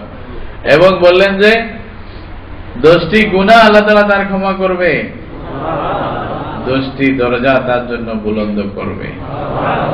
একবার দরুদ পড়ছেন, 30টা ফায়দা। কি বলেন? পড়তে চান কিনা? একবার দরুদ যে পড়লেন 30টি ফায়দা হয়ে যাচ্ছে, তাহলে আল্লাহ তাআলা আমাদেরকে শরীক রাখতেছে, এই তো আমি যেন সওয়াব থেকে মাহরুম না হয়ে যায়। রাসূলুল্লাহ সাল্লাল্লাহু আলাইহি ওয়াসাল্লাম বলছেন যে এই উম্মত তোমরা আমার জন্য বেশি বেশি ওসিলার দোয়া করবে। সাল্লাল্লাহু আলাইহি ওয়াসাল্লাম, ওসিলা এটা কি? আল্লাহ রাসূল আমাদের থেকে চাইছেন, উনি কি মুহতাজ না? আমাকে আপনাকে শরীক করতেছেন। মুহতাজ কি? ওসিলার দোয়া কি? দোয়া হলো আযানের পরে আপনি যে দোয়া পড়েন, কি বলেন? আল্লাহুম্মা রাব্ব হাযিহিদ দাওয়াতিত তাম্মা ওয়াস সালাতিল কায়িমা আতি মুহাম্মাদানিল ওয়াসিলাতা ওয়াল ফাযিলা ওয়াব'আথহু মাকামান মাহমুদান আল্লাযী ওয়া'আদতা ইন্নাকা লা তুখলিফুল মিয়াদ। এই যে দোয়াটা আমরা পড়ি, এই দোয়ার মধ্যে রাসূলুল্লাহ সাল্লাল্লাহু আলাইহি ওয়াসাল্লামের জন্য ওসিলার দোয়া করা হয়েছে। আল্লাহর কাছে চাওয়া হয়েছে আল্লাহ আতি মুহাম্মদ আল ওয়াসিলা, মুহাম্মদকে আল্লাহ কি দাও? ওসিলা দাও। ওসিলা কি? মাকামে মাহমুদ কি? এটা যখন জিজ্ঞাসা করা হয়েছে রাসূলুল্লাহ সাল্লাল্লাহু আলাইহি ওয়াসাল্লাম থেকে, রাসূলুল্লাহ সাল্লাল্লাহু আলাইহি ওয়াসাল্লাম বললেন যে এটা এমন একটা মর্তবা যেটা আল্লাহ রাব্বুল আলামিন শুধু একজন আল্লাহর বান্দাকে দান করবে। কয়জন ভাই? একজন বান্দাকে শুধু দিবে, আর কাউকে দিবে না। রাসূলুল্লাহ সাল্লাল্লাহু আলাইহি ওয়াসাল্লাম পরে বললেন যে আশা করি আমি হব সেই বান্দা।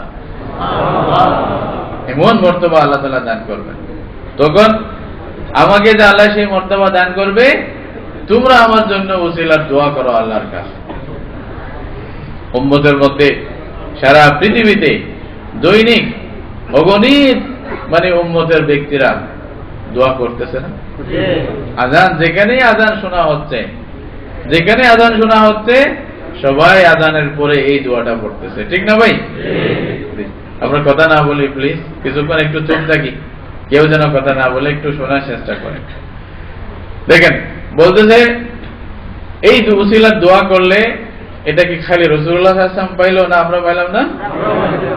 আমরা কি পাইছি দেখেন, রাসূলুল্লাহ সাল্লাল্লাহু আলাইহি ওয়াসাল্লাম বলতেছেন যে ব্যক্তি আযানের জবাব দিবে এই জবাবের পরে এই দোয়া পড়বে, আল্লাহুম্মা রাব্বা হাযিহি দাওয়া, যেটা পড়লেন এই দোয়াটা পড়বে, হাল্লাত লাহু শাফাআতি, আল্লাহ রাসূল বলেন তার জন্য কিয়ামতের দিন আমার সুপারিশ হালাল হয়ে যাবে।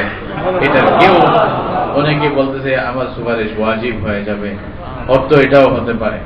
তাহলে ফায়দাটা কার হলো? আমাদের। এইভাবেই তো, তাহলে আপনি যদি রাসূলুল্লাহ সাল্লাল্লাহু আলাইহি ওয়াসাল্লামের হক আদায় করেন, ফায়দা কার?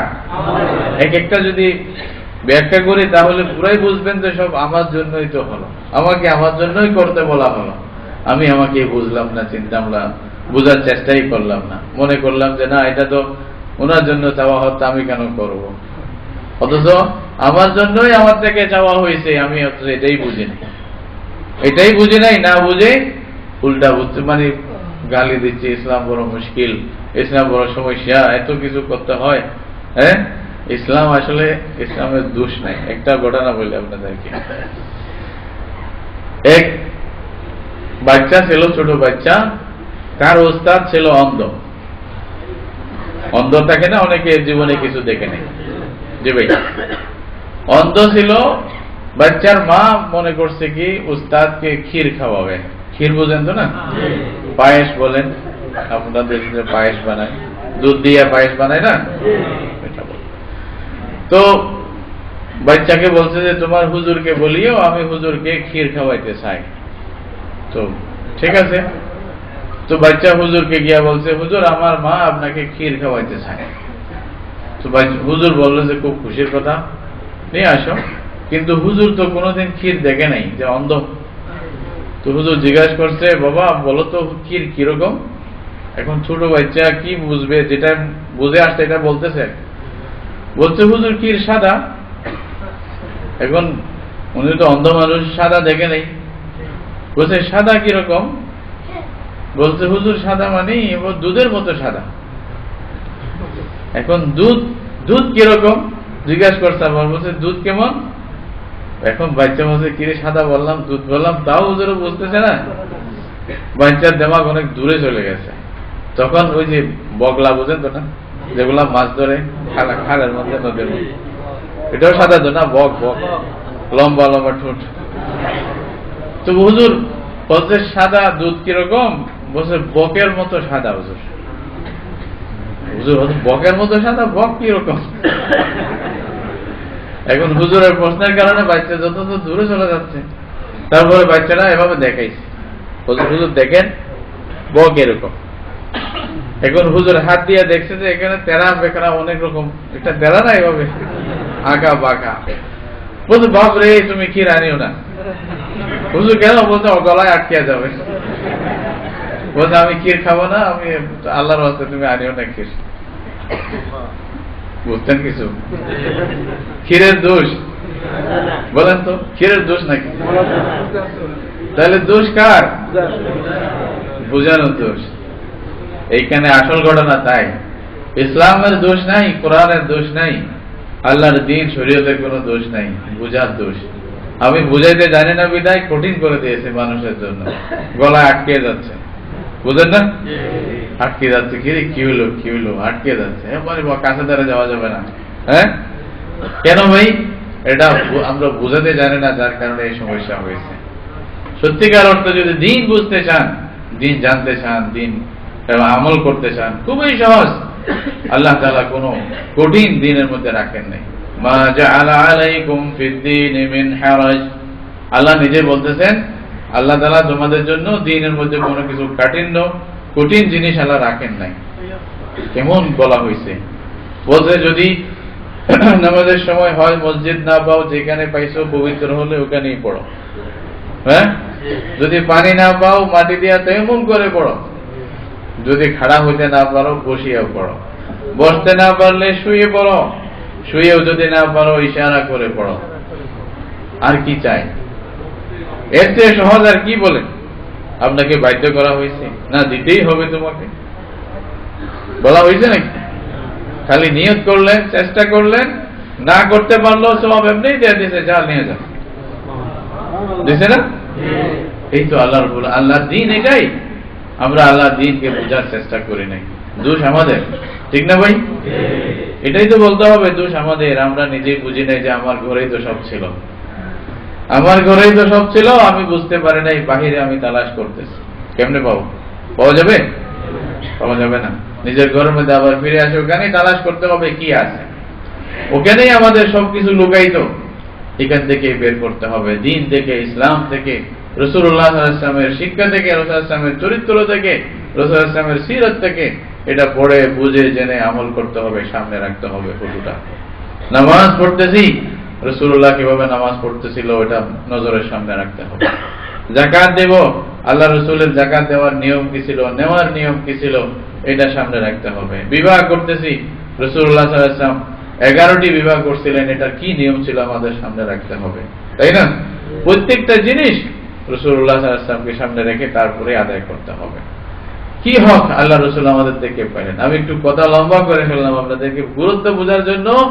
আল্লাহ রাসূলের হক আমাদের উপরে কি আছে দেখি।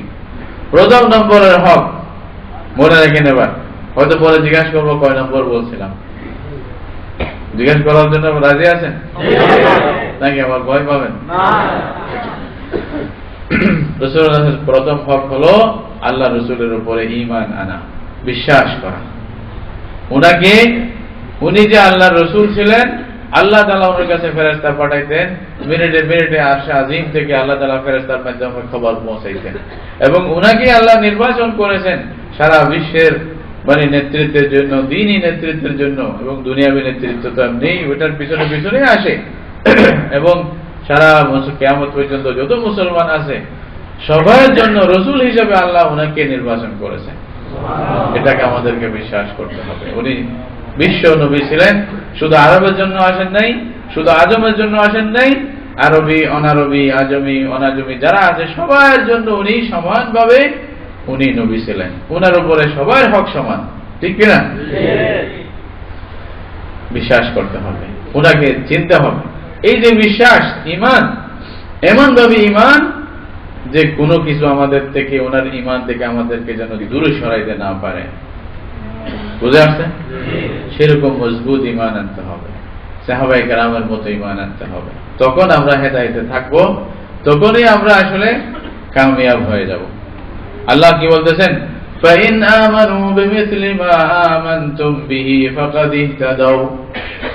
আল্লাহ বলতেছেন তোমরা সাহাবায়ে কেরামকে বল, তোমরা যেভাবে ঈমান আনছো অন্যরা যদি সবাই এভাবেই ঈমান আনে রাসূলের উপরে, তাহলে দেখবা দ্বীনের উপরে, কোরআনের উপরে, তাহলে দেখবা ওরাও হেদায়েতের মধ্যে চলে আসবে। রাসূলুল্লাহ সাল্লাল্লাহু আলাইহি ওয়াসাল্লামের উপর ঈমান আনলে, উনার উপর উনাকে বিশ্বাস করলে, উনাকে নবী হিসেবে মানলে ফায়দা কার? আমার না ওনার? কার ফায়দা? আল্লাহ রাসূল কি বলছেন? কুল্লু উম্মতি ইয়াদখুলুনাল জান্নাতা ইল্লা মান আবা। আল্লাহ রাসূল বলতেছেন আমার প্রত্যেকটি উম্মত জান্নাতে যাবে, কিন্তু যে অস্বীকার করছে সে জান্নাতে যাবে না। যে অস্বীকার করছে সে কোথায় যাবে না? রাসূলুল্লাহ থেকে জিজ্ঞাসা করা হলো, কিলা ওয়ামান ইয়াবা ইয়া রাসূলুল্লাহ, আল্লাহ রাসূল কে আপনাকে অস্বীকার করছে বলেন। তারপর রাসূলুল্লাহ সাল্লাল্লাহু আলাইহি ওয়াসাল্লাম বলছেন, মান আতাআনি দাখালাল জান্নাহ, যে ব্যক্তি আমার অনুগত করবে, আমার কথা মানবে, দ্বীনের ব্যাপারে যা বলতেছি আমি, আল্লাহর পক্ষ থেকে যাই বলতেছি সবকিছু মানবে, অনুগত করবে, সে জান্নাতে যাবে। ওয়া মান আসানি ফাকাদ আবা, যে আমাকে আমার নাফরমানি করবে, আমার কথা অমান্য করবে, আমার কথা মানবে না কোনো না কোনো বিষয়ে, সেই অস্বীকার করলো, সেই হলো জাহান্নামী। রাসূলুল্লাহ সাল্লাল্লাহু আলাইহি ওয়াসাল্লামের উপর ঈমান না আনলে আমি আর আপনি কোথায় জান্নাতে যাওয়ার কোনো সুযোগ নাই। বলছিলাম আমি গতবারও যে রাসূলুল্লাহ সাল্লাল্লাহু আলাইহি ওয়াসাল্লাম আসার পর থেকে, মুহাম্মদুর রাসূলুল্লাহ সাল্লাল্লাহু আলাইহি ওয়াসাল্লাম দুনিয়াতে আসার পর থেকে, ওনার নবী হওয়ার পর থেকে আর কোন নবীর নবুয়ত চলবে না। এখন সব বন্ধ। এখন থেকে কিয়ামত পর্যন্ত এক নবুয়ত চলবে। এটা হলো কার নবুয়ত? মুহাম্মদুর রাসূলুল্লাহ সাল্লাল্লাহু আলাইহি ওয়াসাল্লাম। যদি অন্য কেউ এটা নিয়ে টানাটানি করে, তাকে আমরা কি ঘরে আপ্যায়ন করব? কি করব? উচিত শাস্তি দেওয়ার জন্য তৈরি থাকবো না? রাসূলুল্লাহ বলছে কিছু ডাকাইত আসবে যারা আমার নবুয়ত নিয়ে টানাটানি করবে। আল্লাহু আকবার। রাজি আছেন উম্মতের মধ্যে? দরকার হলে জন্য জান দিতে কে কে রাজি আছেন? আল্লাহ কবুল করুন। কাদিয়ানীরা রাসূলুল্লাহর নবুয়ত নিয়ে টানাটানি করতেছে। এরা ডাকাইত, আল্লাহ নবুয়ত, আল্লাহ রাসূলের নবুয়তের ডাকাইত তারা তৈরি হয়েছে। আগে থেকে ছিল। আল্লাহ রাসূল বলছেন 30 জন বড় বড় জুটা মিথ্যুক, বড় দাজ্জাল, কাযযাব 30 জন আসবে কিয়ামতের আগ পর্যন্ত। বড় বড় এবং ছোট ছোট থাকতে পারে। এরা সবাই নবুয়তের দাবি করবে, সবাই মিথ্যুক। এদের সাথে তোমাদের কোনো সম্পর্ক যেন না হয়। ইমাম আবু হানিফা কি বলছে জানেন? কোন ব্যক্তি যদি রাসূলুল্লাহ সাল্লাল্লাহু আলাইহি ওয়াসাল্লামের পরে ওনার নবুয়তের দাবি করে বলছে যে আমিও নবী এরকম বলতে চাই, ওই ব্যক্তির কাছে যারা এটা বলবে, বলতেও পারে কেউ তুমি নবী হইলে মুজিজা দেখাও, এরকম হয়তো বলতে পারে, প্রমাণ দাও। বলছে যে ব্যক্তি এরকম কথা বলবে সেও কাফের, সেও অমুসলিম। কেন বলছে এই কথা? কারণ এটা বলার অর্থ কি? আপনি রাসূল যে নবী, শেষ নবী, এটা আপনি বিশ্বাস করেন না। এটা অসম্ভব। রাসূলুল্লাহ সাল্লাল্লাহু আলাইহি ওয়াসাল্লামের পরে নতুন কোন নবুয়ত আসা এটা কি অসম্ভব। সেই কাদিয়ানী হোক, যেই হোক, আমাদের ঘরে তার কোনো জায়গা হবে না। আফসোসের বিষয়, অত্যন্ত দুঃখের সহিত বলতে হয়, আমাদের দেশে এখনো তাদের সেই জায়গা দেওয়া হচ্ছে। আল্লাহ আমাদের নেতাদেরকে বুঝ দান করুক, এদেরকে সঠিক পথ এবং বুঝ দান করুক। আল্লাহর কাছে যাইতেই তো হবেই। হ্যাঁ, দুনিয়াতে সবসময় থাকা যাবে? নেতাগিরি কয়দিন? বড় বড় নেতারা চলে যায় নাই? কে কোন অবস্থায় গেছে আল্লাহ জানে। আমরাও কিছু না কিছু যারা যারা জানেন তো না। ওইখানে গিয়া তখন কে বাঁচাবে? দল কোথায়? তখন এই যে আর্মি কোথায়? তখন যে সেনাবাহিনী, এই দল সেই দল, কে রক্ষা করবে আপনাকে? কেউ পারবে না, এটা মনে রাখতে হবে। হ্যাঁ, এই জন্য যদি মুসলমান হয়ে থাকে রাসূলুল্লাহ সাল্লাল্লাহু আলাইহি ওয়াসাল্লামের ইজ্জতের হেফাজত করা, আল্লাহর নবুয়তের পক্ষ থেকে দেফা করা, এটা ঈমানি দায়িত্ব। ঠিক কিনা? রাসূলুল্লাহর নবুয়তের সাথে আমরা কাউকে শরীক করতে চাই না। কেউ শরীক হতে পারবে না। এই নবুয়ত একমাত্র উনার জন্য, এটা কিয়ামত পর্যন্ত চলবে। উনি একমাত্র নবী হিসাবে থাকবেন কিয়ামত পর্যন্ত। এটা বিশ্বাস অন্তরে রাখতে হবে। এটা হলো আশহাদু আন্না মুহাম্মাদার রাসূলুল্লাহ। আল্লাহ রাসূল সাল্লাল্লাহু আলাইহি ওয়াসাল্লাম যে আল্লাহ রাসূল, আল্লাহ ওনাকে নির্বাচন করছেন এবং সবার জন্য উনি একমাত্র নবী, আর কেউ না। সবাইকে ওনাকে অনুসরণ করতে হবে, না হলে কেউ জান্নাতে যাওয়ার কোনো সুযোগ থাকবে না। রাসূলুল্লাহ সাল্লাল্লাহু আলাইহি ওয়াসাল্লামের জামানায় হযরত ওমর ইবনে আল-খাত্তাব রাদিয়াল্লাহু তাআলা আনহু, আবু বকর সিদ্দিক রাদিয়াল্লাহু আনহু, এরা সবাই ছিলেন। ওই সময় তাওরাতের একটি কপি নিয়ে হযরত ওমর ইবনে আল-খাত্তাব রাদিয়াল্লাহু তাআলা আনহু কিছু কথা, ওই যে তাওরাত থেকে কিছু আয়াত পড়ে মানে তারা পরস্পরের মধ্যে কথাবার্তা বলতেছিলেন। কিছু বিভিন্ন ঘটনা আছে যেগুলো হাসিও আসতে পারে বা একটা চিন্তা ভাবনা আসতে পারে, এমনি পড়তেছিলেন। রাসূলুল্লাহ সাল্লাল্লাহু আলাইহি ওয়াসাল্লাম মজলিসে উপস্থিত ছিলেন, অথবা ওখানে বসে আছে, কেউ কেউ এরকম কথা বলতেছে। আবু বকর সিদ্দিক রাদিয়াল্লাহু আনহু হযরত ওমরকে বললেন যে ওমর, রাসূলুল্লাহ সাল্লাল্লাহু আলাইহি ওয়াসাল্লামের চেহারা মোবারক দেখছো? খেয়াল করি নাই। তখন হঠাৎ করে দেখে যে রাসূলুল্লাহ সাল্লাল্লাহু আলাইহি ওয়াসাল্লামের চেহারা একেবারে লাল বর্ণ হয়ে গেছে, রাগে লাল বর্ণ হয়ে গেছে। ওমরের তো বাস, ওমর ভিতরে ওমর নাই, ওমর যেন শেষ হয়ে গেছে। ওমর তখন দুই জানু হয়ে বসে এটাই বলতেছিলেন, আউযু বিল্লাহি মিন গাযাবিল্লাহ ওয়া মিন গাযাবি রাসূলিল্লাহ।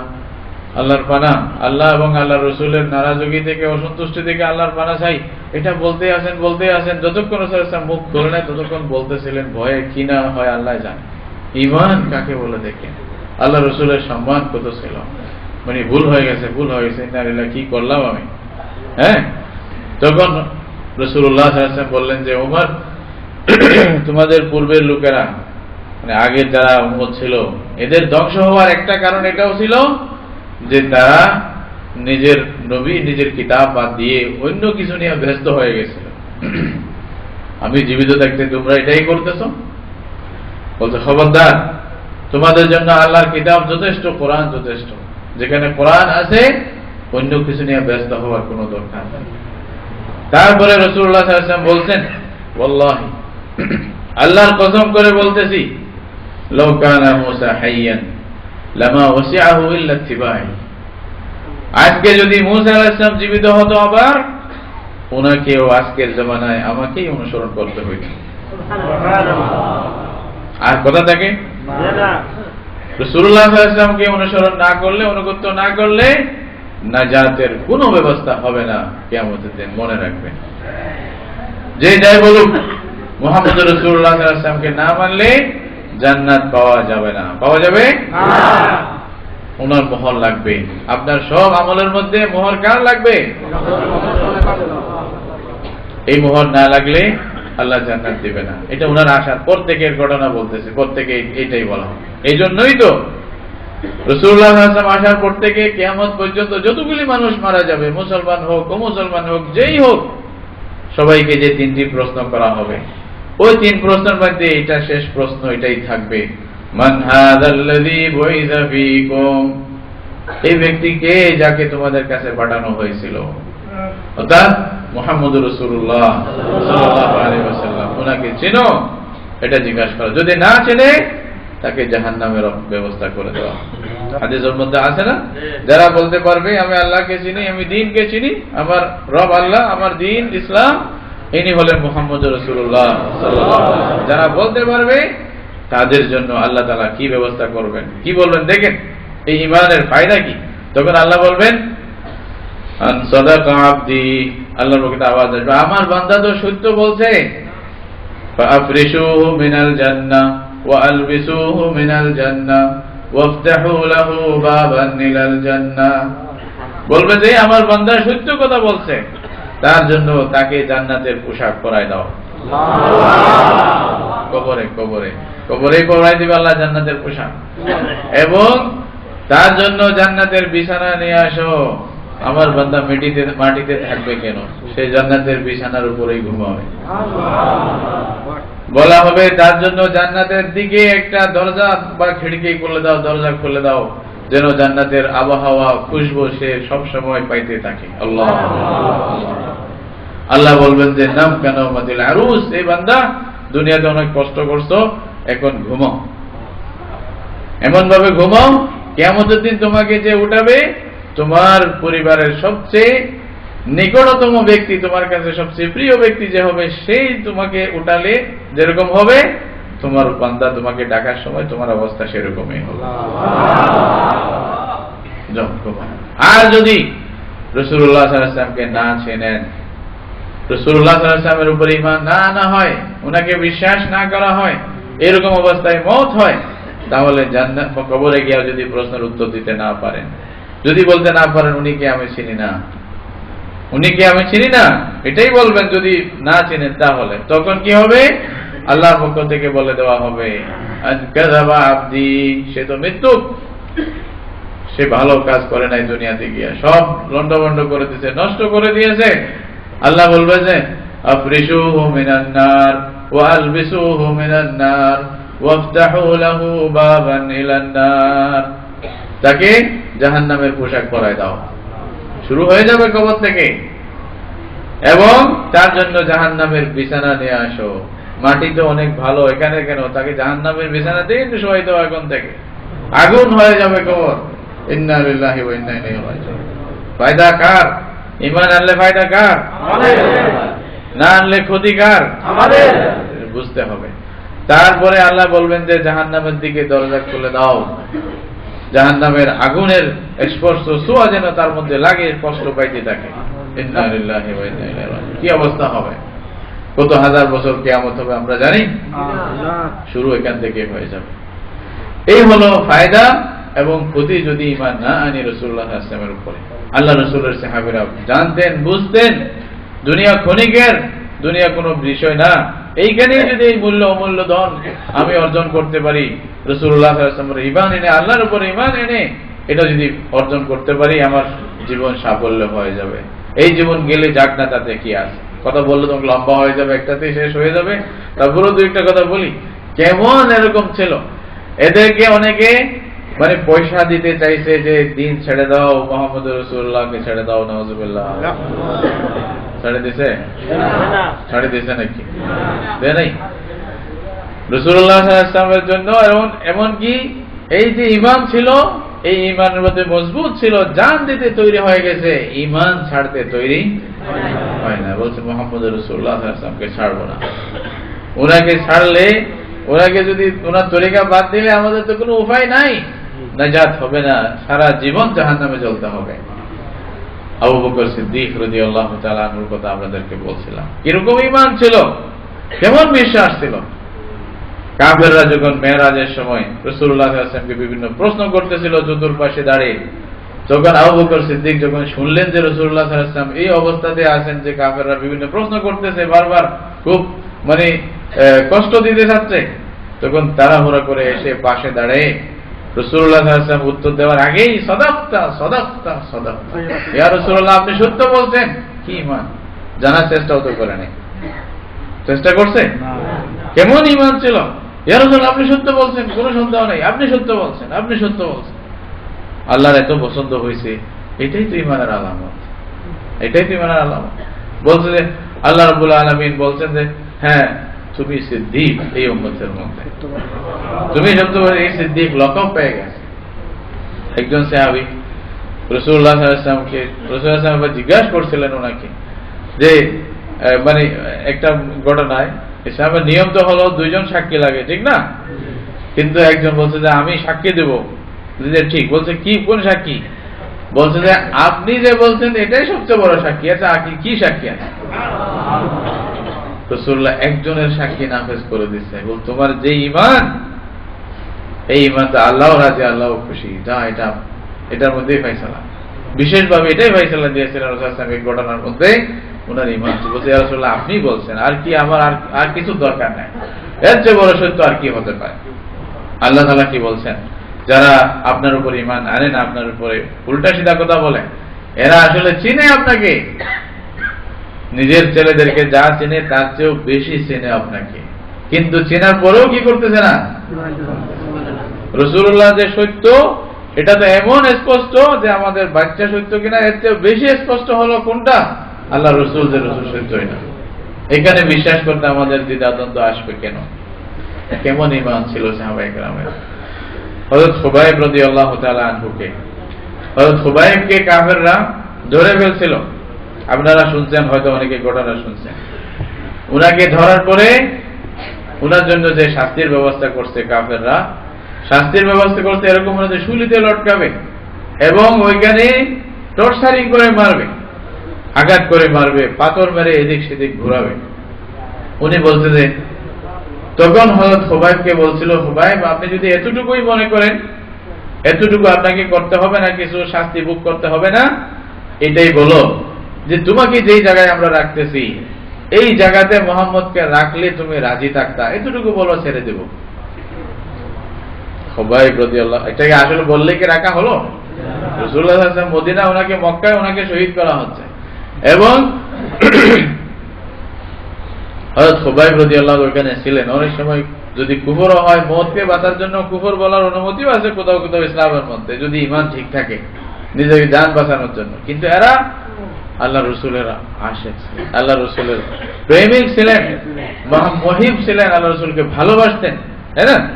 যার কারণে কি হয়েছে দেখেন, বলছে যে এই কাফের আল্লাহর দুশমনেরা, তোমরা এটা বলতেছো, বলতেছো যে আমি খুবাইব জানো কিরকম, আল্লাহ রাসূল কষ্ট, এত বড় কষ্ট তো দূরের কথা, রাসূলুল্লাহ সাল্লাল্লাহু আলাইহি ওয়াসাল্লামের পা মুবারকে একটা কাঁটা প্রবেশ করুক, এর আগে আমার মতো মানে খুবাইবের 1000 টুকরা হোক আমি পছন্দ করব, রাসূলুল্লাহ সাল্লাল্লাহু আলাইহি ওয়াসাল্লামের পায়ে একটা কাঁটা তো আমি পছন্দ করব না। আল্লাহু আকবার, আল্লাহু আকবার। কেমন চেন? তো বলছে তোমার কোনো আশা? বলছে যে আমার কোনো আশা আর দরকার নেই, আমাকে 2 রাকাত নামাজ পড়তে দাও, বাস, এটাই আশা। 2 রাকাত নামাজ পড়ছে, খুব তাড়াতাড়ি পড়ছে। ওরা জিজ্ঞাসা করছে, এখন তুমি এত তাড়াতাড়ি পড়লা কেন 2 রাকাত নামাজ? একটু সময় নিয়ে পড়তে, আমরা তো মনে করছি এই নামাজের মধ্যে অনেক লম্বা সময় নিবে, কান্না করবে, হয়তো কিছু বলবে। বলছে না, এই জন্যই আমি নামাজ লম্বা করি নাই, তোমরা মনে করবে যে মওতের ভয়ে আমি হয়তো নামাজ নিয়ে একটা বাহানা করে ব্যস্ত হয়ে গেছি। বলছে না, আমি নামাজটা আল্লাহর কাছে শেষ কথা বলার জন্য খালি নামাজের আরজি করছি, আর কোনো ইয়া নেই। 2 রাকাত নামাজ পড়বো আমি খালি, দুনিয়ার থেকে শেষ 2 রাকাত নামাজ। নামাজের পরে আল্লাহর এই বান্দাকে রাসূলুল্লাহ সাল্লাল্লাহু আলাইহি ওয়াসাল্লামের এই আদরের সাহাবীকে শুলিতে লটকাই দিয়েছে হযরত খুবাইব রাদিয়াল্লাহু তাআলা। উনি কোন রকম চেষ্টা করে মুখটা মক্কার দিকে, কাবা শরীফের দিকে করতে চাইলে কাফেররা পাথর মেরে মুখটা অন্য দিকে করে দিল। ওই অবস্থাতেই হযরত খুবাইব রাদিয়াল্লাহু তাআলা রাসূলুল্লাহ সাল্লাল্লাহু আলাইহি ওয়াসাল্লামের কাছে সালাম করতে, আসসালামু আলাইকা ইয়া রাসূলুল্লাহ। ওটা আল্লাহ রাসূলকে আমার সালামটা পৌঁছাই দিও। হাদিসের মধ্যে আছে আল্লাহ তাআলা এটা বান্দার মুহতাজ না, এই জন্য পৃথিবীর যেখান থেকে রাসূলুল্লাহ সাল্লাল্লাহু আলাইহি ওয়াসাল্লামের উপরে সালাম পৌঁছানো হবে, দরুদ পড়া হবে, আল্লাহর ফেরেশতারা সসম্মানে ওই দরুদ, ওই মানে সালাম ওই বান্দার নাম সহ, ওনার ঠিকানা, গ্রাম সহ, ওনার বাপের নাম সহ গিয়া রাসূলুল্লাহ সাল্লাল্লাহু আলাইহি ওয়াসাল্লামের কাছে রিপোর্ট করবে যে আল্লাহর রাসূল অমুক জায়গায় আপনার অমুক অমুক উম্মত, অমুকের মানে অমুকের ছেলে অমুক, সে আপনার জন্য সালাম পাঠাইছে। আল্লাহ ব্যবস্থা করে রাখছে, আল্লাহ এরকম ব্যবস্থা করে রাখছে। এটার মধ্যেও ফায়দা আমাদের, ঠিক না? হযরত খুবাইব যখনই বললেন, হাদিসের মধ্যে আছে, তখন রাসূলুল্লাহ সাল্লাল্লাহু আলাইহি ওয়াসাল্লাম নাকি নিজে হঠাৎ করে জুমার নামাজে খুতবা দিচ্ছেন, এরকম সময়ে হঠাৎ করে ওয়া আলাইকাস সালাম ইয়া খুবাইব বলে তারপরে কথা শুরু করছে। আল্লাহু আকবার। আল্লাহ পৌঁছাই দিয়েছে। রাসূলুল্লাহ সাল্লাল্লাহু আলাইহি ওয়াসাল্লাম যখন জীবনে ছিলেন, জীবিত ছিলেন, তখন রাসূলুল্লাহ সাল্লাল্লাহু আলাইহি ওয়াসাল্লামকে আল্লাহ তাআলা ফেরেশতার মাধ্যমে জানাই দিয়েছে যে এই ঘটনা হয়েছে আপনার সাথীদের। রাসূলুল্লাহ সাল্লাল্লাহু আলাইহি ওয়াসাল্লাম এদের জন্য বদদুয়া করছিলেন। মানে নিজের কতগুলি সাহাবী, মানে 70 জন সাহাবীকে একসাথে শহীদ করে দেওয়া হয়েছিল। তখন এরা খুব গুরুত্বপূর্ণ, এরা সবাই কোরআনের হাফেজ ছিল, ভালো ভালো আলেম ছিল। এদেরকে মানে ষড়যন্ত্র করে নিয়ে গিয়ে বলবে যে আমরা পড়তে, মানে মুনাফিকরা মনে বলছে যে আমাদের শিক্ষা দেওয়ার জন্য দেন, কিছু সাহাবী আমাদেরকে পাঠান, এই পুরো দলটাকে হত্যা করে দিয়েছিল। আল্লাহ রাসূল খুব দুঃখ পেয়েছিলেন, যার কারণে বদদুয়া করছে। রাহমাতুল আলামিনের মুখ থেকে তখন বদদুয়া আসছে। এরকম অবস্থা দেখে এত মানুষ কেমনে হয়? রাসূলুল্লাহ সাল্লাল্লাহু আলাইহি ওয়াসাল্লাম 1 মাস পর্যন্ত দোয়া করছিলেন, বদদুয়া করছিলেন বলে হাদিসের মধ্যে আছে। হযরত খুবাইব রাদিয়াল্লাহু তাআলা আনহু দেখেন জান দিয়ে দিয়েছে, রাসূলুল্লাহ সাল্লাল্লাহু আলাইহি ওয়াসাল্লামের নামের মধ্যে কিছু আঘাত আসুক এটা সহ্য করে নাই। ঈমান এটাকে বলে। আরেকজন সাহাবীর কথা, অনেকদিন পরের কথা, উনাকে কাফেররা ধরছে, ধরার পরে বলছে যে তোমার যদি মন চায়, যদি বাঁচতে চাও, উনাকে হত্যা করে দেওয়ার জন্য তেল গরম করা হয়েছে, ফুটন্ত তেল, বক বক করে তেল ফুটতেছিল। এমন তেলের মধ্যে বলছে তোমাকে ফেলে দেব আমরা, তুমি মরে যাবে।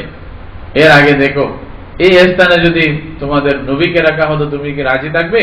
যদি এটা বলো রাজি থাকতে, তাহলে তোমাকে ছেড়ে দেব, তোমাকে আর কিছু করবো না। তো উনি কান্না করতেছেন, বলছে মনে হয় কিছু বুঝে আসছে, উনি ফিরে আসবে দিন থেকে, কাঁদতেছে। তো জিজ্ঞাসা করতে, বলছে জিজ্ঞাসা তুমি কেন কান্না করতেছো, কি হয়েছে তোমার? তো আমাদের মানে প্রস্তাবে একমত। তখন আরো কান্না, জোর করে কান্না করে বলে, এই কাফেররা, আমি কাঁদতেছি এই জন্যই যে আমার জানটা তো একবারেই শেষ হয়ে যাবে। যে দিন আমি গ্রহণ করছি, যে নবীকে আমি মানে মেনে নিয়েছি, যার উপর আমার ঈমান এনেছি, যাকে আমি জানের চেয়ে ভালোবাসি, ওনার এই মিশনের জন্য, ওনার দ্বীনের জন্য, ওনার ইজ্জত এবং নামুসের জন্য, সম্মানের জন্য যদি আমার মতো ব্যক্তি 1000 বার আমি জান দিতে পারতাম, আমার বেশি ভালো লাগতো। তোমরা যেভাবে, আমি তো একবারে শেষ হয়ে যাবো এই জন্যই কান্না করতেছি, আমি কি আমি তো অক্ষম, একবারেই জানটা শেষ হয়ে যাচ্ছে, আর কিছু করতেই পারতেছি না, বলছে এই জন্যই কান্না করতেছি, ওই জন্য না যে আমার ভয় লাগতেছে। সুবহানাল্লাহ। এভাবেই তো আল্লাহর নবীর প্রেমিকরা যুগে যুগে প্রমাণ দিয়েছে, এখনো দিচ্ছে, এখনো দিচ্ছে, দিবে, কিয়ামত পর্যন্ত দিবে। এই উম্মতের মধ্যে সেরকম ব্যক্তিরা থাকবে যারা দ্বীনের জন্য এরকম কোরবানি করতে পারে। কিন্তু আমাদের অবস্থান কোথায়? প্রশ্ন হলো কোথায়? আমাদের অবস্থান কোথায়? আমরা কি করি? নবীর নাম দিয়া খালি হালুয়া রুটি খাচ্ছি, এই তো মুরগি মাংস এগুলা, বিরিয়ানি এগুলাই টানতেছে খালি। হ্যাঁ, এটা ভালো ভালো ব্যবসা করতেছি, নাউযুবিল্লাহ মিন যালিক। রাসূলুল্লাহ সাল্লাল্লাহু আলাইহি ওয়াসাল্লামের সুন্নতকে মানে সারা দুনিয়ার মধ্যে প্রচার করা, জানের উপরে মানে খেলে মানে জানের পরোয়া না করে আল্লাহ রসুলের দ্বীনের জন্য মেহনত করা, এটা কোথায়? সেই জজবা আমাদের মধ্যে কোথায় বলেন? প্রথম অধিকার হলো রাসূলুল্লাহ সাল্লাল্লাহু আলাইহি ওয়াসাল্লামের উপরে পুরোপুরি সেভাবে ঈমান আনতে হবে, যেরকম কারা ছিল সাহাবায়ে কেরাম ছিল। কিন্তু আফসোসের বিষয়, আজকে কিছু রাসূলুল্লাহ সাল্লাল্লাহু আলাইহি ওয়াসাল্লামের নাম নিয়ে, নবীর উম্মতের নাম নিয়ে কি করে সাহাবায়ে কেরামকে গালি দিচ্ছে, ওরা বেকুব ছিল, নাউজুবিল্লাহ, সমালোচনা করতেছে কিনা? ইন্না লিল্লাহি ওয়া ইন্না ইলাইহি রাজিউন। হ্যাঁ, আপনি আফসোসের বিষয়, আপনি ঈসা আলাইহিস সালামের যারা হাওয়ারি ছিল, ঈসা আলাইহিস সালামের মানে ইহুদিদেরকে যদি জিজ্ঞাসা করেন, অথবা এই যে যারা খ্রিস্টান আছে তাদেরকে জিজ্ঞাসা করেন, যদি বলেন যে খ্রিস্টানদেরকে ঈসা আলাইহিস সালামের সাথীরা কেমন ছিল, এরা সবাই, সব খ্রিস্টান এক বাক্যে বলছে ও খুব ভালো মানুষ ছিল, অত্যন্ত ভালো ছিল, এটা বলবে না? বলবে কিনা? ইহুদিদেরকে জিজ্ঞাসা করেন, এরাও বলবে, যদি জিজ্ঞাসা করা হয় মুসা আলাইহিস সালামের সাথে যারা ছিল 12 জন নকাবা বা যারা বনি ইসরায়েলের লোকেরা ছিল তারা কেমন ছিল, ইহুদিরা এক বাক্যে বলবে ওরা আমাদের মধ্যে সবচেয়ে ভালো লোক ছিল, বলবে না? এটা সত্য বলবে, আসলেও ঠিক। কিন্তু আফসোসের বিষয়, উম্মতে মুহাম্মদের মধ্যে কিছু লোকেরা আছে, এদের কাছে যখন জিজ্ঞাসা করা হয় মুহাম্মদ রাসূলুল্লাহর সাথীরা কেমন ছিল, নাউজুবিল্লাহ বলে যারা খারাপ মানুষ ছিল। ইন্না লিল্লাহি ওয়া ইন্না ইলাইহি রাজিউন। কোন মুখে বলে? আল্লাহ যাদেরকে সার্টিফাই করতেছে, আল্লাহ বলতেছে এরা সবচেয়ে উত্তম মানুষ ছিল, আর আমি আজকে আসিয়া বলতেছি ওরা খারাপ ছিল। কার সাথে মোকাবেলা করতেছে? বড় দুঃখের বিষয়। দুঃখ হয় না? দুঃখ হয় কেন? এইরকম আল্লাহ রসুলের সাহাবীরা এভাবেই রাসূলুল্লাহ সাল্লাল্লাহু আলাইহি ওয়াসাল্লামের উপরে ঈমান আনছে, এরকম ভাবে নিজের জান দিয়ে দিয়েছে। কিন্তু আমাদেরকে সেরকম স্পৃহা অন্তরের ভিতরে আনতে হবে, রাসূলুল্লাহ সাল্লাল্লাহু আলাইহি ওয়াসাল্লামের উপরে সেভাবে ঈমান আনতে হবে। আমরা উল্টা করতেছি। আল্লাহ তাআলা এটাও বলছেন কোরআনে, কি বলছেন? ওয়াইযা কিলা লাহুম আমিনু কামা আমানান নাস, যখন তাদেরকে বলা হয় তোমরা ঈমান আনো যেভাবে মানুষেরা ঈমান এনেছিল। মানুষ কারা? সাহাবায়ে কেরাম রাদিয়াল্লাহু তাআলা আনহুম আজমাইন। এখানে প্রথম বলা হচ্ছে আল্লাহ রাসূলের সাহাবীরা যেরকম ঈমান আনছে তোমরা সেইভাবে ঈমান আনো। জি প্লিজ কথা বলেন না ভাই।